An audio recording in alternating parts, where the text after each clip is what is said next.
Hello, it is 7:01. It is September 19th, 2023. Welcome to the show, Heart-Centered Marketing. I'm so happy you're here. I'm always happy you're here because we're just talking a lot about authentic or authentic. Where did that come from? A good word. Authentic. I'm gonna start using that. Isn't that cool? You know, like Mhm. it always happens when you're trying to come up with the best intro ever, and then you come up with these amazing words that Absolutely. I whatever, love you it. know. Welcome, my friend Parmees. It's good to have you here again. Of I love course. having you here. We have so many epic discussions between the time that were on the last show and here live. And yeah, it's like it's endless information or endless topics that we could talk about when it hmm comes to heart centeredness, right? Authenticity, being who you are. So yeah, well, first of all, how was your day? How was your week? The day's been good. Week so far, I don't even know what day we are. We're on Tuesday. It's been good. It's been eventful. A bit of a slower start to the week, but having really good discussion. And I feel like by the time you and I meet on the Tuesday evening to do this, I've already had so many epic discussions throughout the day that just kind of like this kind of centers it all back together and just allows me to sum up all the conversations I've had. So it's great timing. Perfect. Perfect. And by the way, if you're here live with us, let us know by hitting hashtag live or hashtag replay if you're watching the replay, because I'm always going to go back, and Parmees will go back as well to insert the replies to your comments, feedback, suggestions, all that kind of funky stuff that we talk about today. Today, we're talking about frameworks. I think that's the hmm topic, and who hmm knows where it's going to go. Let's hmm give some love to Lorna. Hi, Lorna. Thank you for being here live with us. Amazing. Um, so we're talking about frameworks, hmm and do you want to introduce the topic or what the thoughts Sure. about? Okay, let Yeah, us know yeah, what's I can give you a little bit of of an intro to this because I feel like this is a topic I've been talking about very frequently with clients, and more I feel like it's something that I've been debunking, almost like a myth with many people who come to me, and especially knowing my background as a copywriter and then someone who turned into a brand messaging strategist, I think there's a lot of um, misinformation, I guess, for the lack of a better term, I can call it, around there about how copy or what you put out there in terms of your message needs to have a very specific structure to it in order for it to be effective.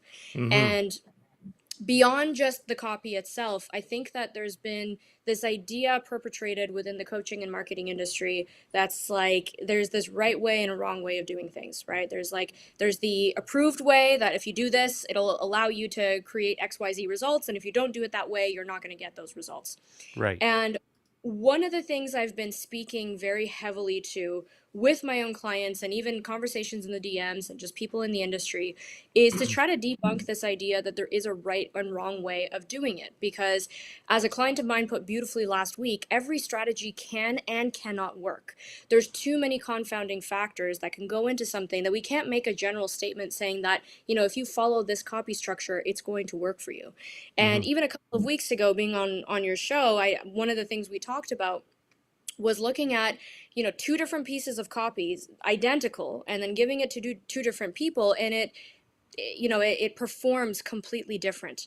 And so one of the things I see a lot of people coming to me recently and for many years now is, I have this program, I have this offer, I've created this solution, it's epic, it's amazing, I've got a track record of results.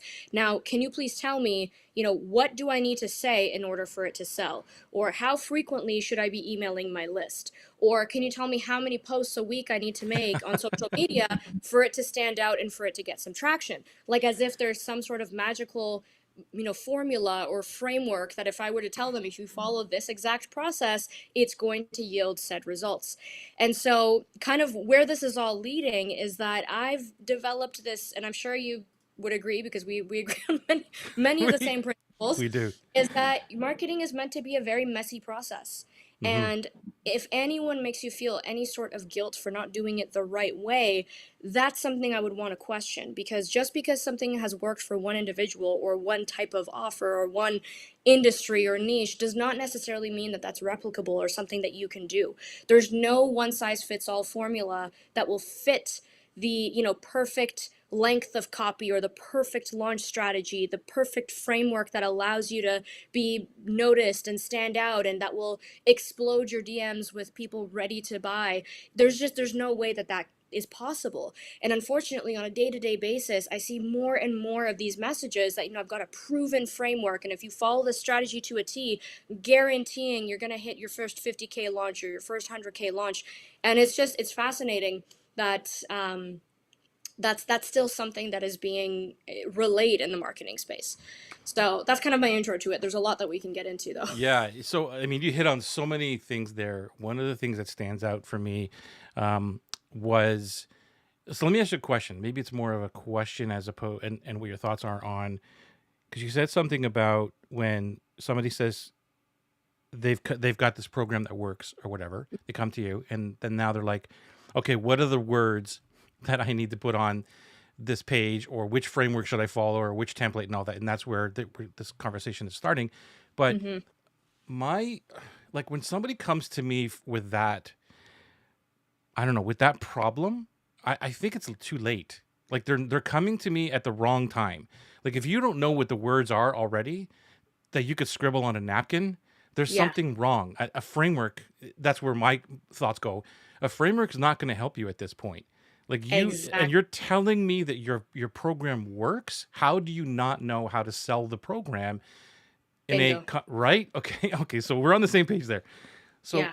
can we talk to that a little bit, Yeah. or okay? What are your So thoughts I on it? see the issue. Yeah, I see the issue as twofold. One of it is a more of an internal thing where a lot of my own clients come to my program or come to work with me already kind of feeling a little bit like they've been subjected to this message that, like I said, there's the perfect concoction of words that if you say it this way, people are going to buy from you. And Hmm. unfortunately, I think writing has kind of been twisted into thinking that it's this very difficult skill that you need to acquire and only a subset of people on the internet are really good at it and you need to delegate it to them and they can do it for you. So it kind of outsources people's power into thinking that, I know I'm really good at what I do, but I guess I'm not a skilled writer, so I'm going to give it to somebody else to do for me, or I'm Right. going to be for the formula or the template that's going to allow me uh, to say the right things. And so that issue is much more of like an internal, like self trust. Like, I don't trust myself to be able to articulate this as well as I can. So that's one part of the issue.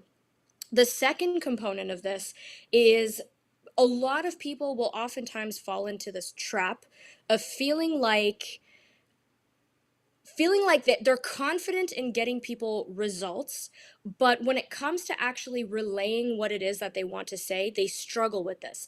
And Right. here's what I see all the time. I'll watch someone's call inside their program and they are just on fire. They are, they're sharing value. People are having these like mental breakthroughs and it's amazing to witness. And then the moment they go to sit down to write content, it's like they go through this freeze. Like I don't know what to say. And what's interesting here is that when you're inside, let's say, a program or dealing one on one with a client, the reason why things feel so natural to you and they just come so natural to you and you don't have to overthink how am I saying it, how am I positioning it, is because you're coming from a place of service. You're not coming from a place of performance. Love And that. unfortunately, when we shift into marketing, when we shift into writing, all of a sudden our brain switches into this performative state of having to put on this persona and be perfect and say the right things. And so even though we know our stuff, it's not an internal like self-trust issue here. We know that we're good at it, but all of a sudden we're get taken out of that comfortable context of answering people's questions, responding to needs, being in that flow of service, and we're taken out of that and we're put into, well, now talk about yourself in a way that's supposed to be promotional or in a way Right. that builds like, know, and trust and builds your credibility. And then that's where people get stuck. So when that happens, they go into, well, I need a framework because I can't think of what to say. So if somebody else can tell me, what are the fill in the blanks and what can I say where to get people to see me as someone who's trustable, likable, credible in my space, then I'll know exactly how to write my content. So those are kind of Yeah. the two I see. So okay. So I want to put context to framework from the way I perceive it, because I Mhm. do. I'm a fan of frameworks, but I am in full agreement with what you're saying, and I want everybody to understand the differences, because I'll tell you why. Like a short story is that I know a lot of stuff, but I'm because I'm not linear. Mhm. one thing that a colleague told me, and actually many of them years ago, was that specific thing that, Joey, you know a lot of stuff, you just don't have frameworks to teach it. So that's where I jumped into frameworks. Like, okay, I get this, right? But it's not rigid. When I say a proven framework for me, like my heart-centered marketing framework is proven, but it's only proven because it's so adaptable. Like, Mhm. here's the components of it. It's not a formula. It's not, if you don't do this, then you're screwed, right? It's like, here's what Yeah, I've done. I teach it that way. It's a foundational thing to take what you want and take what you don't want and leave what you don't want. But absolutely. this is kind of the foundation of it. It's kind of like you need a foundation to put the house on. And Yes. that's it. That's what a framework is for me. And Yes. so I love teaching it that way. Um, and where was I going with this? Forgive my ADD. Are you ADD as well? I don't know if it's okay. ADHD. Yeah. All right, cool. So I was going somewhere with this. It'll come back to me. Jump All in. good.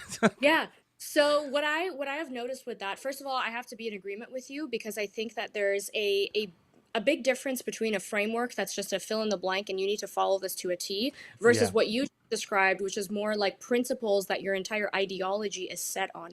And what you described, I think, is one of the most important pieces of establishing authority is demonstrating that you have a path forward. You actually have created time to put together your intellectual assets around how you deliver the result that you do. So that's important. That piece is really important. I It love that. Let me interject there for a second for because, sure. okay, so from my perspective, what you just said, like I look at it, and again, I'm not disagreeing with you, but my brain, when I hear fill in the blank stuff, is more of a template, right? Right. It's a Yeah. template. This is what you do and what you say, XYZ, fill in your little thing here. That's a template to me. And a framework can also be considered a template to a degree, but I Mhm. love the fact of what you just said about the path. I'm stealing that one. Continue. Yeah, go for it. It's all yours. Well, here's the other thing with the template, or more so with the framework, that I see more and more people talking about that perhaps, like you said, it might be just like a nuanced way of describing it. Because when I think of framework, my brain does go where yours goes. And so I agree with that. The one thing I see, or the one way I see framework being conveyed as well, is following a plan. Let's say when it comes to live launching, or Okay. coming up with a framework around how many times you should be posting a week and what are the topics you need to be talking about. So Hmm. one of the things I've noticed, and not so much recently, but I would say maybe last year, a lot of clients would come to me saying that I've got this content framework from my ex coach or from this other program I invested into, and it's burning me out because I just simply can't keep up with the demand of having to create all these content pieces. And there's so many things that I want to talk about that doesn't fall into this framework in any way. Or I've had clients come to me saying that I have this new offer and I want to put it out there in the world. And I've been told that the only way to do that is to follow this really long, drawn out 7 week launch sequence that Yeah. makes me go live every day. And I have to send a certain amount of emails and I need to do things in a certain order. That to me is very rigid. And that is still a framework or a launch blueprint that they've been given, or a Yes. content blueprint, but it doesn't allow for creativity or just these spur of the moment amazing content pieces that you put out. And it almost forces people into these boxes of feeling like, well, if you want to hit your goal, you need to follow this framework to a T. And if you don't follow it to a T, well, that's your problem. That's exactly why you didn't get your results. Yeah, and you're absolutely right. See, like again, it's all semantics or like context of what like the words we're Yeah. using here. For me, those are formulas because people will come to me and say, "I'm following this formula, right? The step-by-step formula or Mhm. blueprint of how to do this, and it has to go this way in this specific order." I'm like, okay, that why? Yeah. First of all, so you're absolutely right. And then the other thing I wanted to my DD actually came back in. So here's what I wanted to interject to this part about what is the right thing to say. And are you familiar with the chain of beliefs? Have we talked about that before? Or are you familiar with what that is? That sounds familiar. I can't think of it right off the bat, but yeah, yeah. Okay, so the chain of beliefs is something that I learned first from Rich Sheffer, and I'll give him credit first of all, but it's been taught many different ways. Todd Brown, like you name it, they've been taught teaching it. But I have adopted that like crazy. And so what this is basically what people need to believe and Mm-hmm. or are open to believing before they buy from you. And what that does, that's part of my framework. But here's the difference, right? It's like, so I can give you, you've heard of the perfect webinar template and all this Yeah. stuff right here. And so if you understand what the conversation is, because going back to what you just said, when you were witnessing somebody just having a conversation with somebody and they're epic in their communication, and then when they have to really spell it out, I bring them back to that point all the time. And Mm-hmm. I make them visualize what I call the bar stool moment, which is, look, somebody, you're in a bar, excuse me, and somebody sits beside you in the bar and they start describing their problem. This is your dream client, and you overhear them. What does that conversation look like? Where does that conversation begin? Okay, who are they? What's that conversation look like? And they would tell me, and I say, okay, cool. What's the thing you're going to say to them? Are you going to Mm-hmm. turn around and say, listen, I got a program in my car. It's outside in the parking lot, and let's go buy it? No. What are you going to say? Well, I would say to this. Okay, then what you're going to say to them, right? So, like, how does that conversation unfold? And I go, that is your marketing, because Yeah. there's nothing else in my mind that you need to be saying in the public realistically that they need to hear before they're in your program. Because if you're Right. talking about stuff that's in your program, I think you can do a little bit of that, but they're not in your program. They don't know how it is. They need to believe and be open to believing new ideas because they're already in a state of belief. Yeah. And so I'll give you an example of this, Parmees. Like and you'll hear me say this a billion times as we continue our conversations in the future. But my there's 3 points of this. One is the barstool moment. Is where does the conversation enter? Like, where do we enter the conversation? And the next one is the differentiator. What differentiates you from everything else in the marketplace? And then there's the tipping point. The Mm-hmm. differentiator, okay, is the thing that makes you unique. Like, whatever it is, you're unique, your USP, like whatever it is. What makes you unique that somebody goes, huh? Okay. So here's my differentiator. Basically, it is a dream client is not the same as an ideal client avatar. Period. Like, when it comes down to the conversation, and they say, well, I've done an avatar and this and that, and they say, well, they're not the same thing. Yeah. A dream client is not the same thing. Now, they'll either say you're full of crap, or they'll say, huh? What are you talking about? And that carries the conversation. Mm-hmm. Moving on, because I won't go through the whole chain of beliefs. The tipping point is when Parmees says, you know what, Joey? You know what? I've only been focusing on a avatar before. I've never done the deep dream client work that you're talking about. That's a tipping point. That's a Mm-hmm. tipping point where you're saying, maybe I should listen to Joey more. It Right. doesn't mean you're going to buy, but I mean, Right. so this is what I'm talking about. For me, like, if you said, what am I going to talk about? Or what's the marketing look like? Or what's the conversation or the social post look like? It's like, well, what does Parmees need to learn or to understand from me? And it doesn't have to go in order either. I It's love like, that. right? So anyway, just what are your thoughts on that? And Yeah, so I teach something similar. I don't necessarily call it the chain of beliefs, but I essentially look at what are all the micro problems that they need to become aware of before they right, develop an understanding of what it is that your program actually solves. And so I've got this whole process of like reverse engineering. What are the end outcomes that they're going to get outside inside your program, and what do they need to believe? What do they need to know in order to see that as a viable solution? So I love that. I think it's really important. And I'll make a note of this as well, because if anyone's watching this and either has worked with me or is familiar with my work, they'll say, "Well, Parmees, you have frameworks. You do teach frameworks, and you do teach like how to say things in a certain way." And I think there's a difference here right. between telling what you need to say and helping you uncover what are the ways that you can position your program, your content in a way that will be digestible and easily comprehended easily understood. I'm making We're up words. making up words today. Yeah, easily understood by the people who are receiving it, because you can also show up on the regular talking about the problem, talking about your solution, and doing all the right things, but if your message is very vague or fluffy, or is it if it's not really speaking to an ideal person, if it kind of is using the coach speak or the internal dialogue that you have inside your industry that the everyday person wouldn't recognize, then it's really hard for them to see how your solution is going to help them. So yes, I do have frameworks to helping you create vivid imagery around your words, how to create more tangibility in your content so that people can really kind of go through the process of seeing themselves go from problem to solution so that they can start seeing your offer as a viable solution.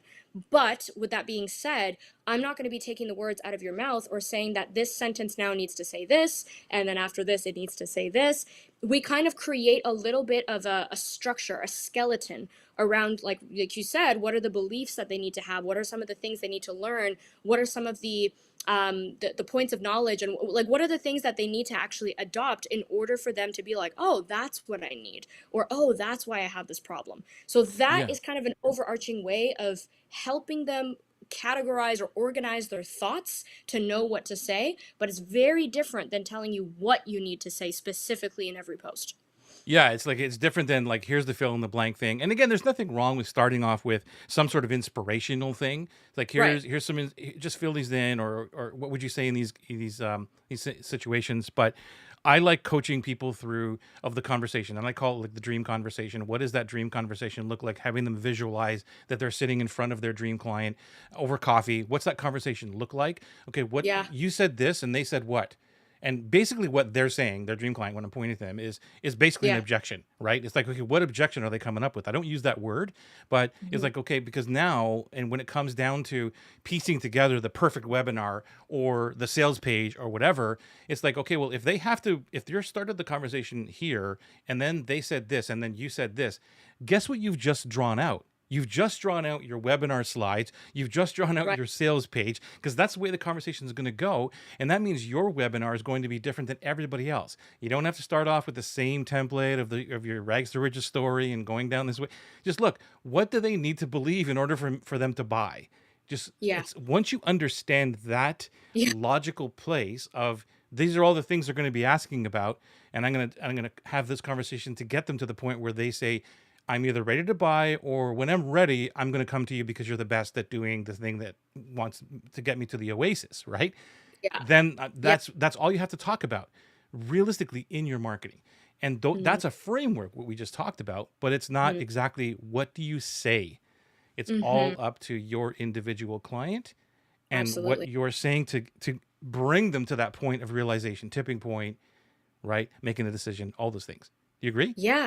Yeah, I agree. And I think Cool. one of the important things that you said that I want to highlight here too is that that framework is giving them context. And the way that I see it, it's more information architecture because in Yes. their minds with when clients come to us with that problem of like, well, what do I need to say and how often and whatnot, what that tells me is that they just simply have some confusion around what are the words, what are the concepts they need to talk about, what are the topics they need to kind of harp on for a while in order for their clients to actually get Mm, what it is that they do or what are the potential desired outcomes that they can give to people. So typically when people are looking for frameworks, it's because they have this cloud of knowledge in their mind and they don't necessarily know how to bring it down to the tangible concrete stuff. They don't know how to kind of pull out individual strings of mm. content that will allow them to position their product. So the need for the framework is simply just a little bit of overwhelm around all the things that they want to say all at once. And what you just said around, what are the beliefs they need to adopt in order to get there?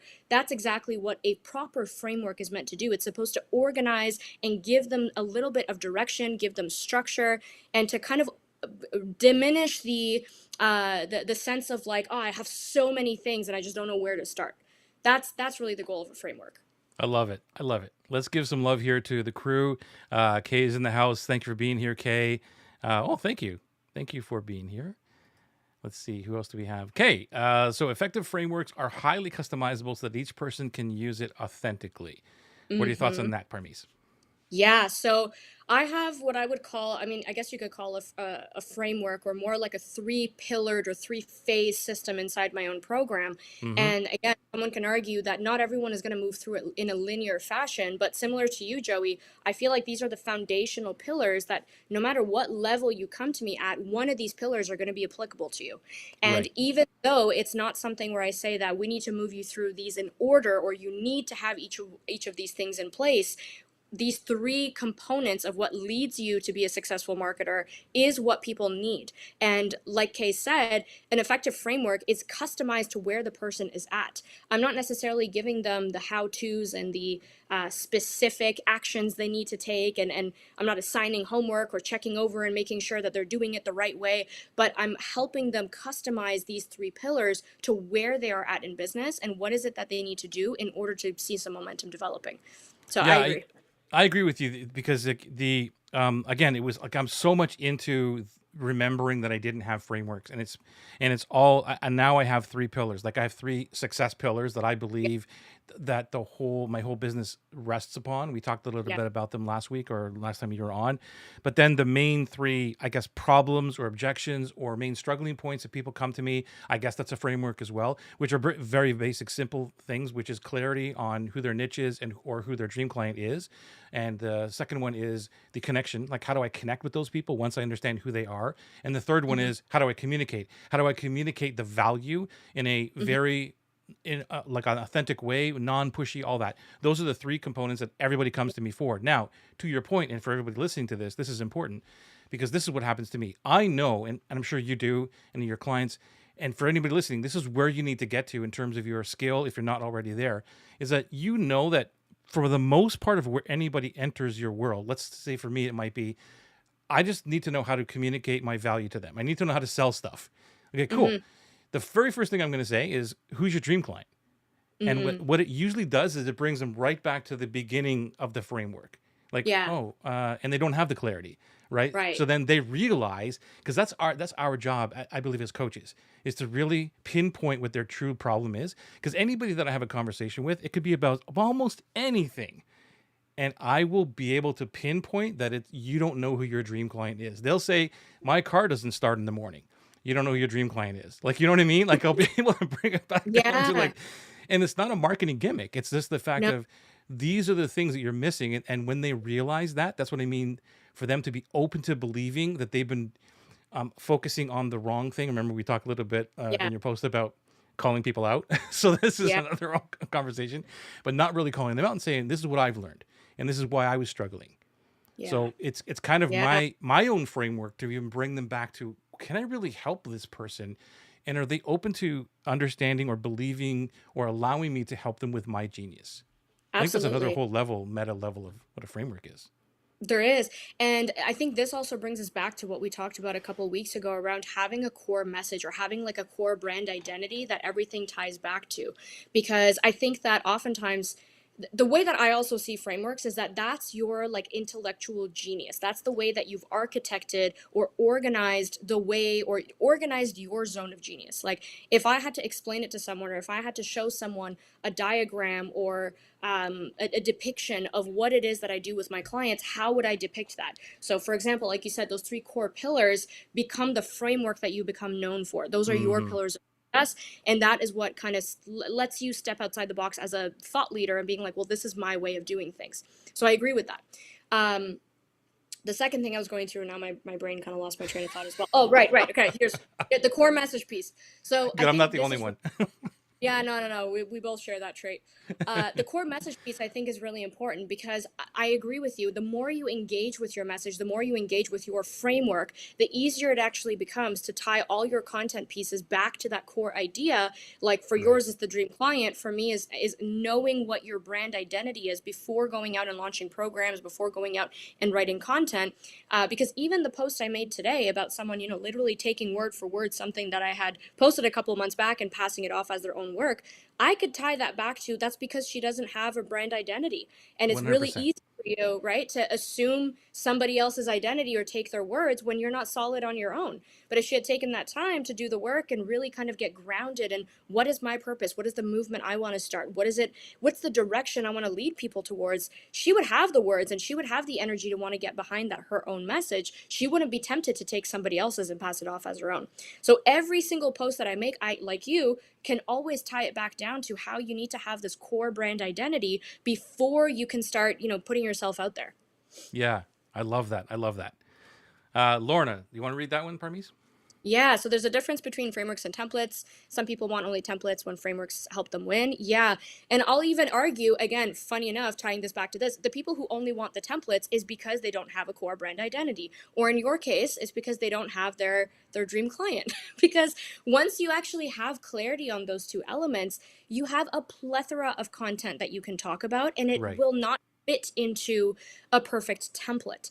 And what's really ironic about this is that when I first started teaching copywriting, meaning when I got out of doing the done for you stuff and I started teaching it, because writing had just become such a natural part of who I was, I found it really difficult to actually teach something that I just naturally did. So I really had to think like, how do I help people understand like how to craft a hook and how to have different components of compelling copy? So my solution was, oh, I'm going to put together a couple of templates that allow me to kind of organize my thoughts and how I do things. And I gave the templates to clients because clients wanted the template. We want to write effective copy. And lo and behold, their copy was absolute crap because they were just copy pasting thoughts and kind of like copy pasting their what would be appropriate to fill in the blank, and the copy lacked soul. It was very evident that they were just following a script, that there wasn't any differentiation in it. There was no vivid imagery, there was no emotion. It was like, do you struggle with this? Well, here's how I know you do that, and this is exactly why I've created it. Was just, it was way too scripted. And the moment I decided to remove all types of copy templates out of my program and give people the creative liberty to apply the principles that I teach around tangible copy, but to do it in their own way, all of a sudden people felt like their creativity was a lot more open. They didn't feel kind of rigid to like, well, I have to say it this certain way.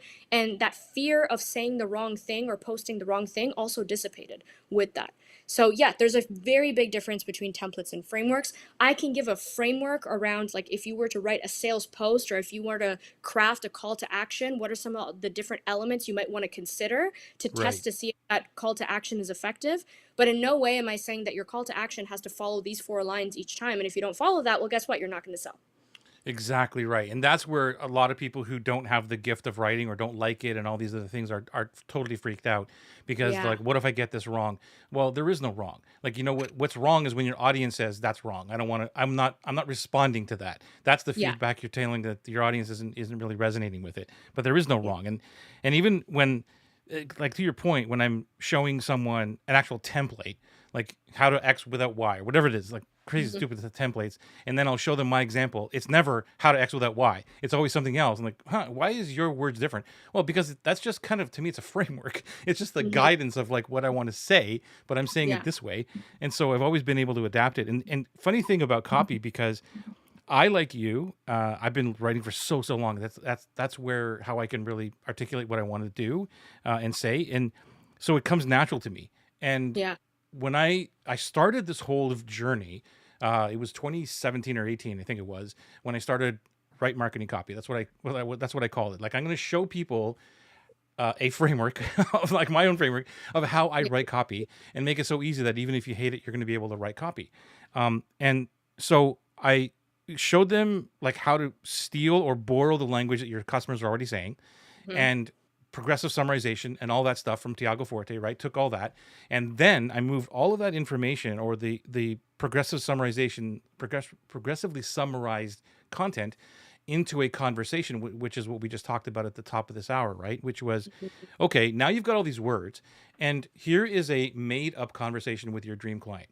Fill Mhm. in the blanks. Like, what would Mhm. they say? What are they going to say? And move anything around. Then the questions I would always get was, where does this fit? Like, because they've got all these phrases and all these things that they've taken from the internet and all these things, and they've got it. They go, oh wow, these are great. Where do I put Yeah. them? Because Yeah. actually, let me back up one. Because the first thing I showed them was the empathy map, right? I said, oh, Mhm. listen, here's a great way of looking at what you need to articulate some way, shape, or form. Just put all this information into any one of these categories or multiple categories, and they would always get freaked out. Like, where does it go? Like, it doesn't matter. just just just segment But it it, right now so you can kind of see what I see, and then we can move on to the next stages. And the reason I'm sharing with all this with you is because at the end of it, um, because they would come to me, people would come to me from other copywriting mhm. courses and things, and they go, I can't write copy. I've tried all the templates and all that stuff. And I said, look, the templates are not going to work for you unless you know, guess what, Parmees, your dream client, right? So I would teach them Uh-huh. about the dream client, and then it would be like, okay, so now let me show you the template that you have, whatever it is, the IDA formula. Here, let me show you how to put that in there if you want to, but just to Yeah. prove to you that now you can write. So Yeah. now they got confidence in them, not necessarily that they were going to use the IDA Mhm. formula or the how to actual that Y template, right? Mhm. But they no longer struggled with, I don't know what to say. Because now, Mhm. if you, even if you did want to use a template, which they were already poo-pooing that idea because they've Yeah. already been through the whole, wow, this is my own structure. This is my own template. This is my own framework. Yep. But they can now see that they were confident enough to fill in anything that if they really had to, and it was Mm, all because of going back to what um, what do they need? What does the conversation look like that I'm having in front of my dream client? And mhm. before you interject here, is there's one other thing that I learned from Agora, um, from Joe. I forget his last name. Anyway, it's called copyboarding. Are you familiar with copyboarding? Yeah, that sounds familiar too, but no. No, I don't So, think so. so copyboarding is kind of the same thing as like the chain of beliefs. And what Agora does is they throw all of their copywriters in the room. They're going to be writing about whatever it is, and they brainstorm for however long, couple hours, of all Mhm. the objections. They're like, okay, what's somebody's going to say about this? And they have post-it notes, right? And they put post-it notes all over the place. They just write them down. Okay, that's an objection, and they just throw them all over the wall. And Mm, then they look at all those objections and they say, okay, which one of those comes up first? And what they mm. do is they start putting them into an order. And that's how they write their sales pages. Oh, interesting. So Very it's interesting. kind of like the chain of beliefs because it's like, well, Yeah, what's somebody going to say when they say, would you like to make some more money today? Like, what's somebody right. going to say? That objection over there. Okay, let's deal with that objection first. And that's why a lot of their copy, you could argue, is the most epic copy ever because they focus so much on all of the objections that everybody's going to say, and they deal Yeah. with it individually on every single newsletter copy that they do. Not a template, but it's still a framework. It's still a copyboarding framework, right? So Yeah. anyway, So I think I almost want to take it to a whole other meta level now let's because do it. one of the things that, and even what you're just describing now, it requires thought and it requires intentionality. It requires some critical thinking and being able to put yourself in somebody else's shoes and kind of see things a different way. And I oftentimes tell my people who are like, creative writers, and they're like, well, I would just want to write from the heart, but then I come back to it and I realize I haven't really done the things that will make this an effective piece of copy. And I say, well, that's great. Come back to it with a different lens and start editing a second time. But one of the things I'm noticing is, again, going back to the whole outsourcing of your power, is that the writing process itself is a personal development thing.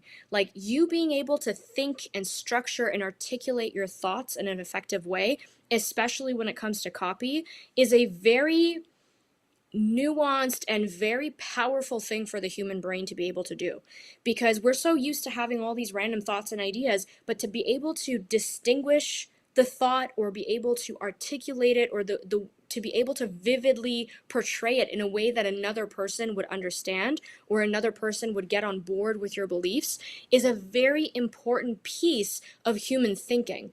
And unfortunately, I think with this idea of like there's a right and wrong way of doing copy, or with the the templates, and if you follow these caption templates you're guaranteed to get whatever results, that takes away that critical element of thinking. And even taking this back to what you said at the very beginning around like, well, it's almost too late if you come to me being like, well, I don't know what to say, or I can't scribble it on the back of the napkin. It's like, well, if you're really good at what you do, you should be able to say the thing that you say. And yeah, maybe it's a bit messy, maybe it's a bit vague or fluffy, we can fix that, but you should be able to convey the main point across.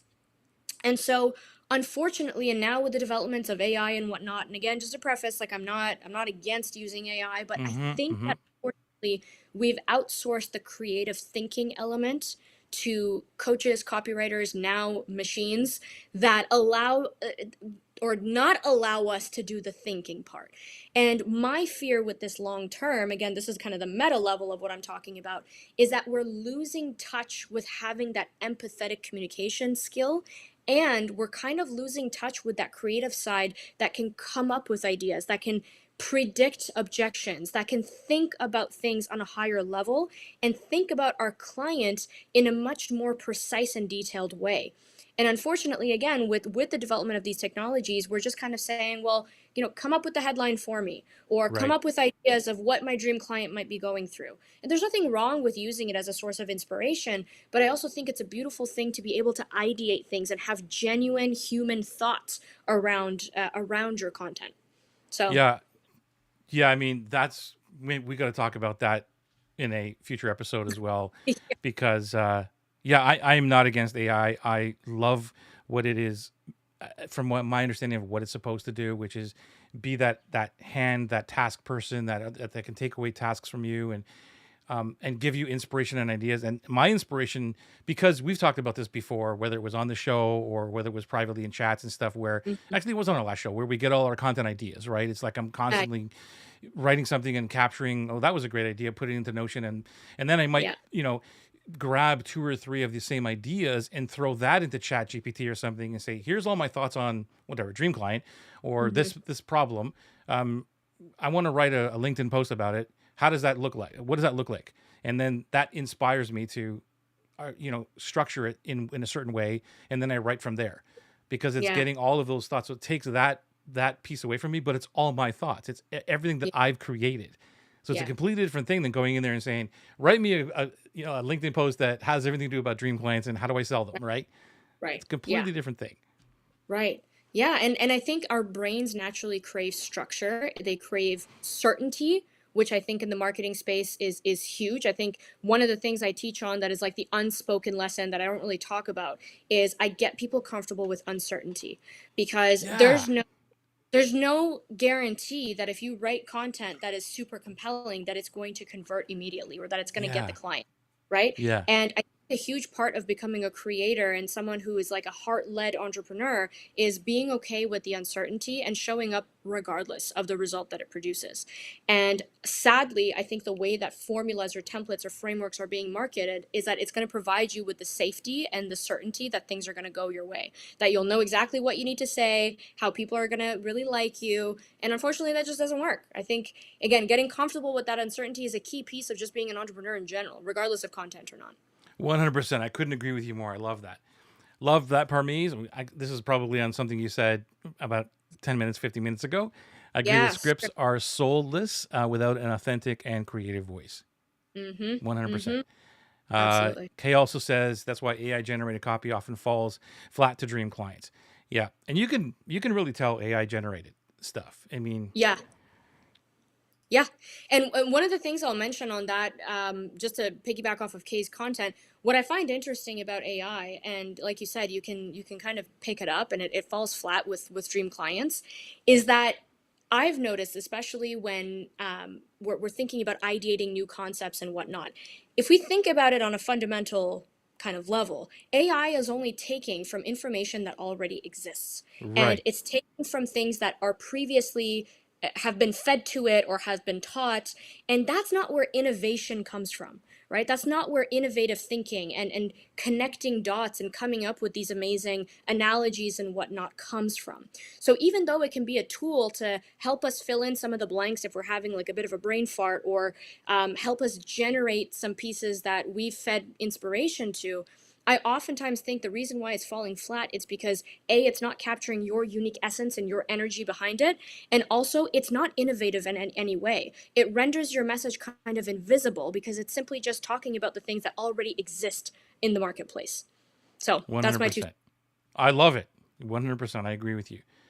Where are we here? So Lorna, I Yeah, believe that AI is here to stay. It's a tool that will change our world as much as the internet. We will be left behind if we don't use it to help us, but it will never be us. yeah, 100%. yeah. I couldn't I agree agree. more. It's how I think it's everything is how you use it, right? Like Mm-hmm. I think that so many people are using AI as a crutch right now, and they're going to Yeah, continue to use it. And it's like, yeah, well, this is going to replace all of the things that I hate to do, which is writing copy, and I can replace my copywriter now, and I can replace that. If you're thinking that way, that's the wrong way of thinking of AI. mm-hmm. AI to me, like I said, is that assistant where I can say, here's the last 15 episodes of heart marketing, heart center marketing. Can you pick out the 15 most interesting points? So a human would have to go through that and take weeks to do it, Yeah, where the AI can say these are the things, and I'm in agreement or not agreement. It's my yeah, choice to say, I think you missed the boat on this one, right? yeah, Or yeah, these are probably the three of those are really good. I'm going to focus on these three things that you said, or whatever, right? That's the way totally. I look at AI. And yes, it Mm-hmm. helps in terms of, can you just restructure this sentence the way I can't really get this out of my head the way I want to say it? How would you rewrite this? Yeah. Okay, I use it sometimes for that. I'm not going to lie, but and sometimes it's good and sometimes it's not. Mm-hmm. But I'm constantly using it as that assistant that I've Mm-hmm. always wanted in, Mm-hmm. but not in the creative part of it. Like it's not Mm-hmm. creating content for me. It's Yeah. helping me create better content or start on the better creation process of what's already being created, if that makes any sense. Yeah. Did I make If any sense there? anything, I see it as amplifying a message that you have already created on your own. So That's it's a not better doing way of that. saying it.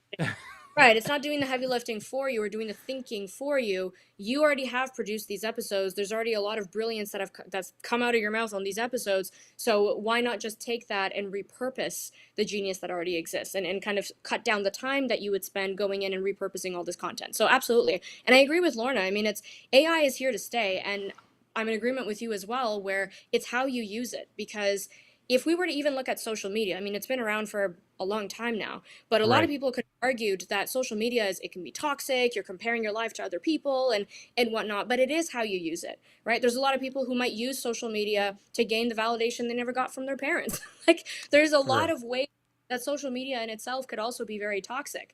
But it's how you use it. Are you using it to collaborate? Are you using it to cultivate community and connection? Or are you using it to lean on your loneliness? Or there's different ways that you can kind of see how social media could actually be toxic for some person and incredibly connective for the other.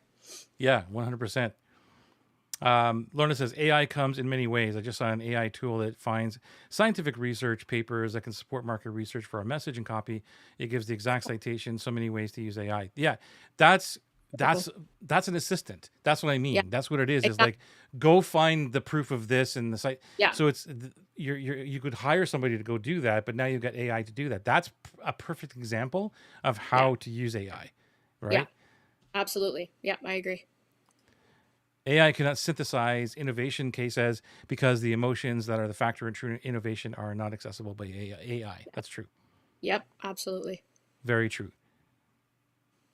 So, anybody else here? So, if you're watching this, by the way, just let me give you, actually, I want to give a plug here for the group. If you are not already in the Facebook group where we are in every single day and helping you just have a conversation. You know, if you're having trouble with marketing, getting your message out there, there's no hard pitches. You're not going to be thrown into a webinar with a deadline funnel and all that kind of stuff by joining this group. Amazing humans inside this group. If you're a heart-centered person, join us in that group. This is where we are every day. And also, I want to give, if you're watching us live, let us know by hitting hashtag live and putting that in the comments, or hashtag replay if you're watching the replay, just so we know.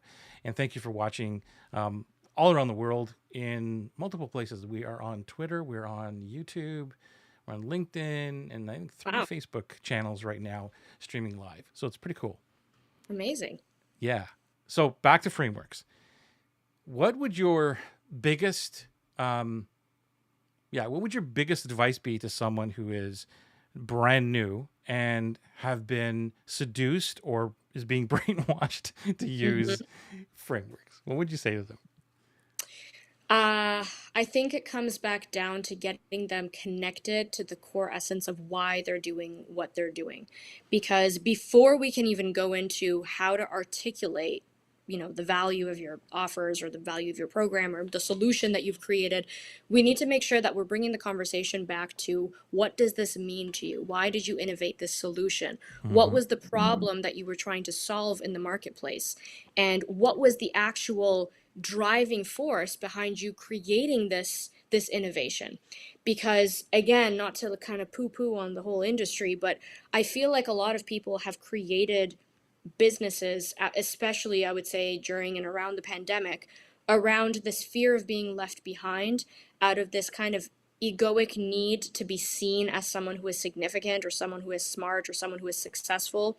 A lot of people did it out of fear and scarcity of losing their jobs or primary sources of income, and so they got themselves into entrepreneurship. I would argue for not the right reasons, Right. and I think the reason why so many people are so heavily reliant on these crutches to kind of get them through business or the entrepreneurial journey is because they haven't actually done the inner work to really understand if their work is coming from a genuine place of integrity, if it's actually been cultivated to make a difference in their space. Have they just packaged up a bunch of information that they've been told is a profitable niche, or has been told that this is the thing that sells, or this is the new hot industry that you need to get into? Or did they actually create something that allows them to display their skills and their interests and uh, solves a genuine problem in the marketplace? Because I think that, especially with the changes in the market today, I think that's where the future of marketing is headed, is the people who are genuinely solving real problems that exist for people. Those are the people who are getting ahead. Those are the people that people willingly invest into with no objections, with no problems. But it's that mix of having your integrity and understanding that the thing that you've put together is genuinely solving a gap that you have observed in your industry. So I know that's a bit deep, but that's where I would start if someone is like new and trying to figure out, like, what do I need to say online? The conversation doesn't even start at what do you need to say. It comes back down to you and getting a deeper understanding of your zone of genius and why you've crafted the thing you have before we can even start crafting copy or content. Yeah, and I'm glad you said that because this is where I live. I don't really focus my energy on. I'll just use beginners as just the context. Yeah. And again, it's nothing against people who are brand new to the online world or entrepreneurship, whatever it is. It's just because I find that they're so distracted and pulled in so many directions way easier than anybody else. And I'm a momentum person, and I need to get them through to be uncomfortable with being comfortable with being uncomfortable and uncertainty and all that stuff. And it's not going to happen overnight and all those things. But at the same time, to what you just said, is the core of like, why are you doing this and who's it all for? Which goes back to my own dream clients. Are these people that you want to live with for the rest of your life on a deserted island? Who are these people? Yeah. Because it has nothing to do with money right now. The money is a byproduct of how you serve and impact others so that you drive the mission forward to continue doing that. And along the way, you have an epic life as well. And that's what it's all about for me. But like Absolutely. you said, there's so many people that, yes, I totally understand the fact that I just lost my job and there's this other online thing and they get duped into the framework dudes is that all you gotta do is follow this and you're off to the races and you can Right. replace your income. And Yeah. and unfortunately, a lot of the people that come to me have already been so wrecked financially, emotionally, Yeah. even mentally and physically, Yeah.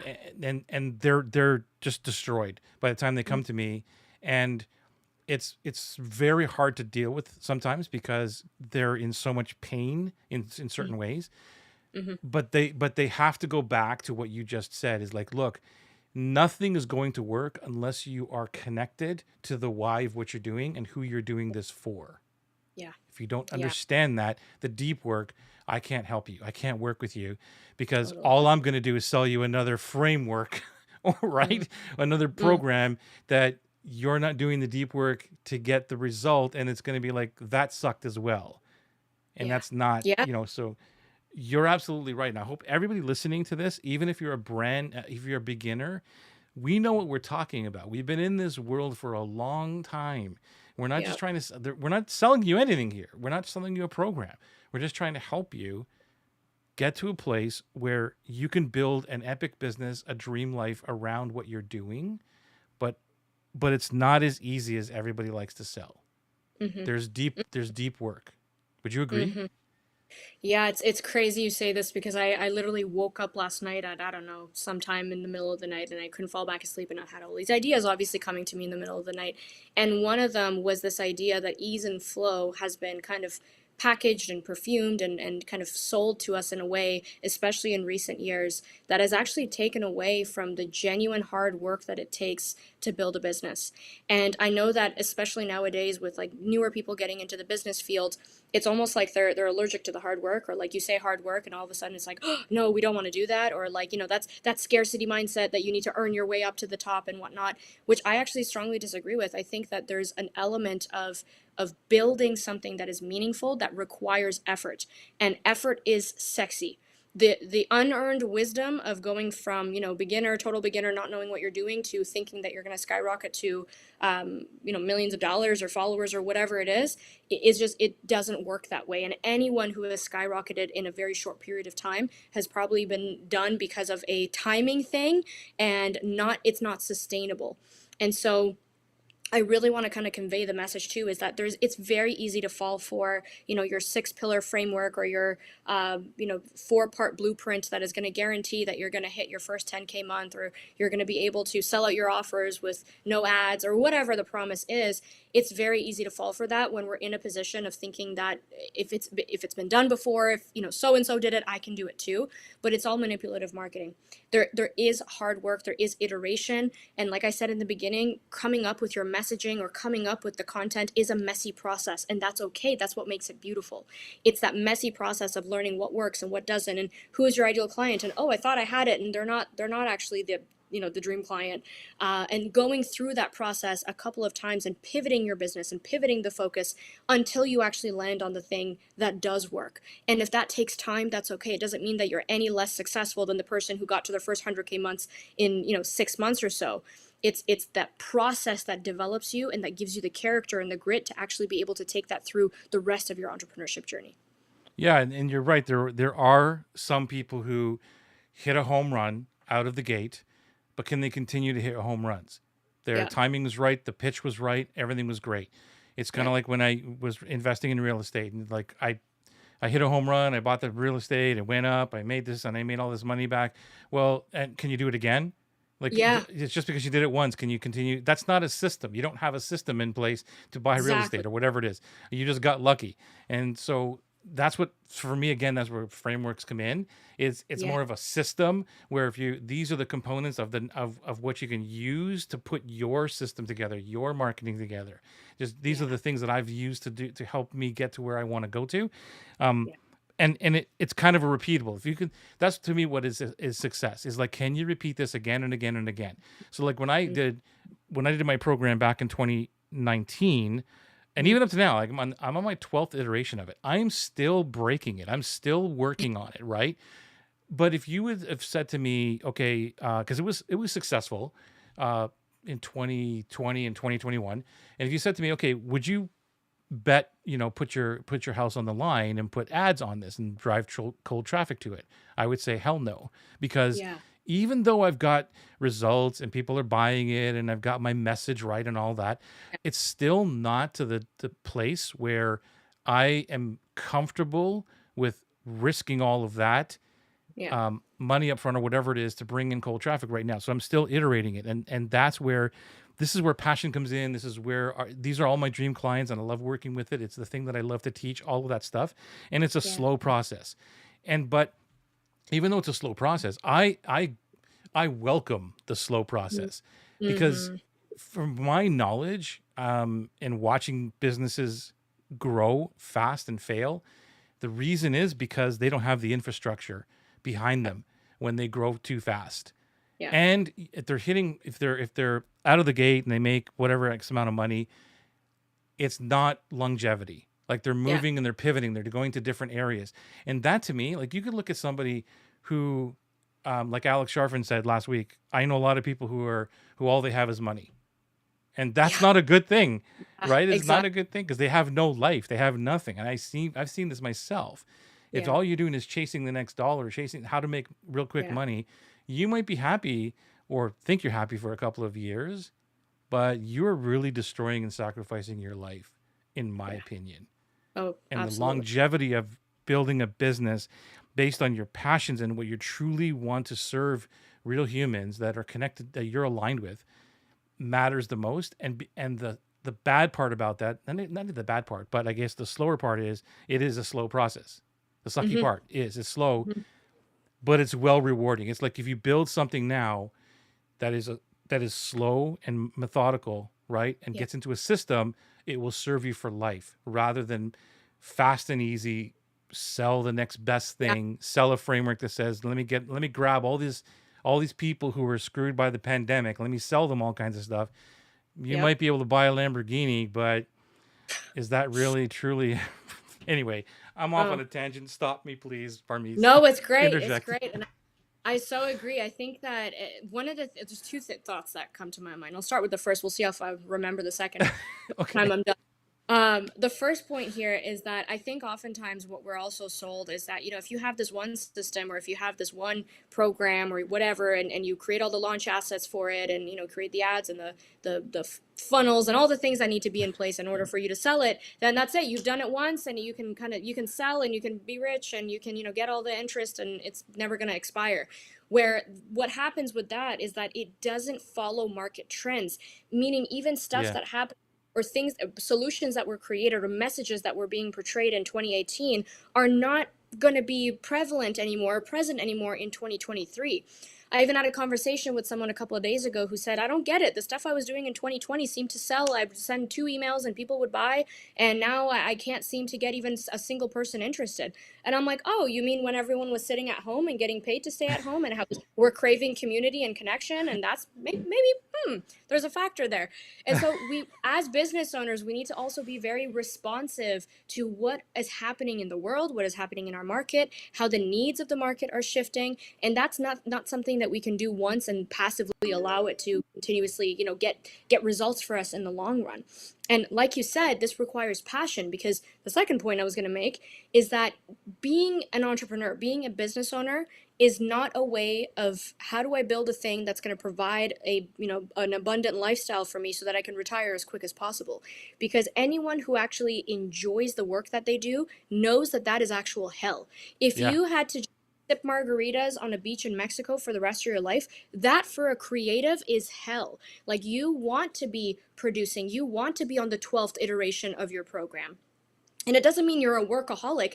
It simply means that you genuinely enjoy the thing that you do. You want to make the program better. You love learning. You love creating solutions. You love talking to people. And the thought of just doing that and having a program sell forever, and you just being able to do whatever the heck you, you want with your time, is not something that appeals to you. So that's also something that needs to be talked about in the marketing space a little bit, where it's not just about having a business that, provides for you, or you have this framework, you have this template or this launch strategy in place, and push a button and it just does it for you automatically, and you don't have to do any of the work. Is that the people who are actually heart-led want to do the work. They want to be the voice behind the brand. They don't want to delegate all their copy to another copywriter or to AI to do for them. They want to be the actual person who is doing the work.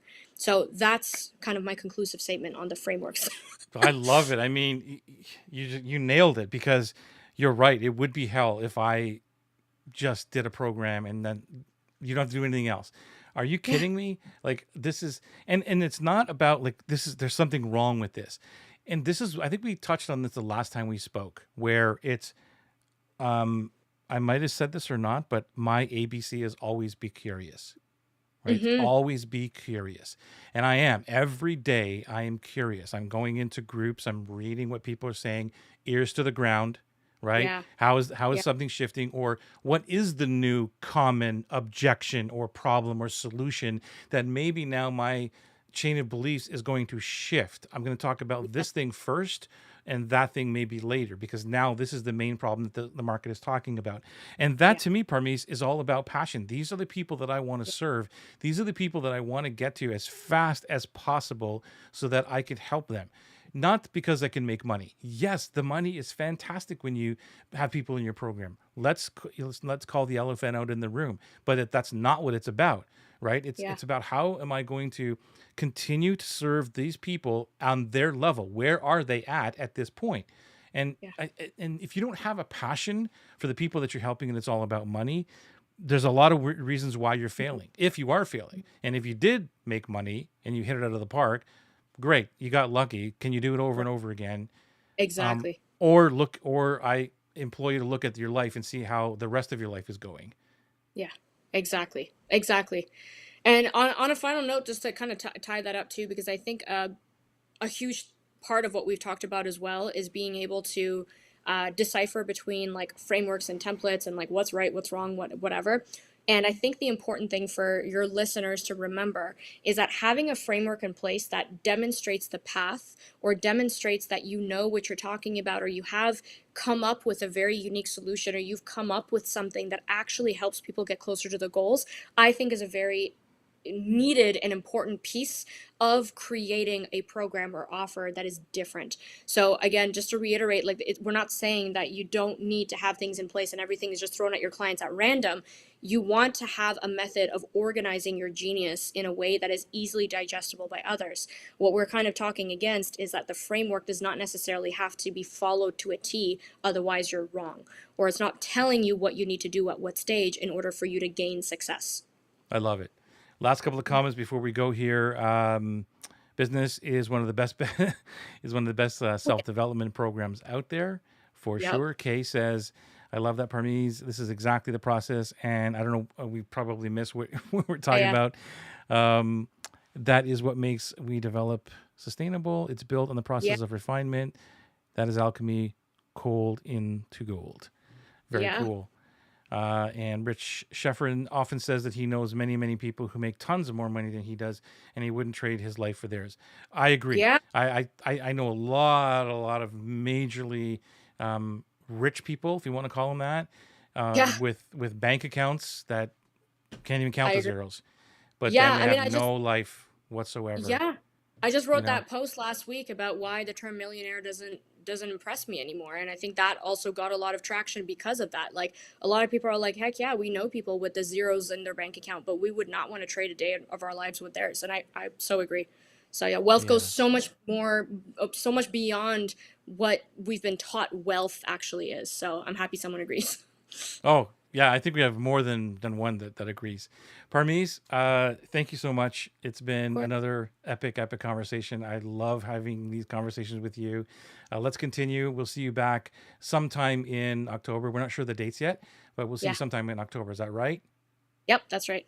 Very cool. Have yourself an amazing night, Parmees, and you as well.